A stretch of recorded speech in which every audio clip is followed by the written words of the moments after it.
सद्गुरु अभिलाष साहेब की जय। भारतीय अध्यात्म नभ में एक से बढ़कर एक महापुरुष इस दुनिया में जन्म लेकर के आए। कितने मनुष्य इस दुनिया में जन्म लेकर के आते हैं और चले जाते हैं, लेकिन जयंती उनकी नहीं मनाई जाती। जयंती उनकी मनाई जाती है जो सितारे बन करके चमक रहे हैं। जैसे श्री राम के जन्मदिन पर रामनवमी मनाते हैं, श्री कृष्ण के जन्मदिन पर कृष्ण जन्माष्टमी मनाते हैं, तुलसी जयंती मनाते हैं, नानक जयंती मनाते हैं, संत ईसा के जन्म पर क्रिसमस डे मनाते हैं, महात्मा बुद्ध के जन्म पर बुद्ध पूर्णिमा मनाते हैं, सद्गुरु कबीर के जन्मदिन पर कबीर जयंती मनाते हैं। पर हम आज एक ऐसे युग पुरुष की जयंती मना रहे हैं जो संतों, भक्तों, साधुओं के आदर्श जीवन के मसीहा बन गए। राम, कृष्ण, बुद्ध, नानक, स्वामी विवेकानंद, स्वामी दयानंद सरस्वती, महावीर स्वामी, सद्गुरु कबीर जैसे रवि उदय हुए, जिनकी बदौलत इस देश को विश्व गुरु का दर्जा प्राप्त हुआ तथा जिनकी रोशनी से आज सारा संसार जगमगा रहा है। उन्हीं रवियों में एक और रवि जो 17 अगस्त 1933 को गुरुवार के दिन जन्म लिए।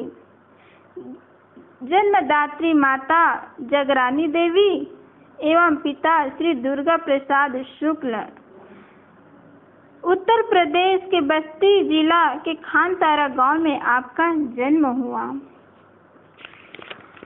गुरुदेव जी का व्यक्तित्व ऐसे चुंबकीय आकर्षक था, एक बार जो उनके सानिध्य में जाता बस उन्हीं का हो जाता था। ऐसे ही आपका जीवन एक प्रकाश स्तंभ था। सूर्य का तेज तो दिन में प्रकाश देता है और तारे तो केवल रात में ही टिमटिमाते हैं, लेकिन आपका ज्ञान प्रकाश तो दिन और रात में हर समय दहकती आग की तरह हर समय प्रकाश देता था। हमेशा मुस्कान से भरा आपका मुखमंडल एवं दिव्य आभा मंडल प्रकृति की गोद में खिले सूरज की भांति प्रतीत होता था, जिसके प्रकाश में सभी प्रकाशित हो जाते। आपके द्वारा दिए गए सभी संदेश आपके रहनी एवं आचरण खुशबू के रूप में था, क्योंकि आपका ज्ञान पुराणों से नहीं प्राणों से निकलता था। आपका साधना सूत्र किसी ग्रंथ से नहीं बल्कि एक निर्ग्रंथ चित्त की उपज थी। यही कारण था कि दिव्य रहने की खुशबू अनायास अपनी ओर खींची लाई और उनका परिणाम एक व्यवस्थित समाज की स्थापना हो गई। गुरुदेव जी हम सबके लिए एक ऐसा आदर्श छोड़ गए जिसकी कोई कल्पना भी नहीं कर सकते हैं।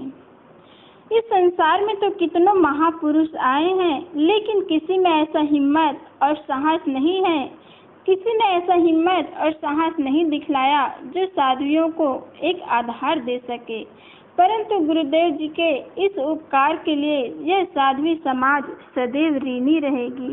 गुरुदेव जी का व्यक्तित्व एवं कर्तृत्व, उनका जीवन ही एक ऐसा था, उसमें कोई गुरुदेव जी क्वालिटी पर विश्वास नहीं करते थे, वह क्वांटिटी पर ही जीते थे।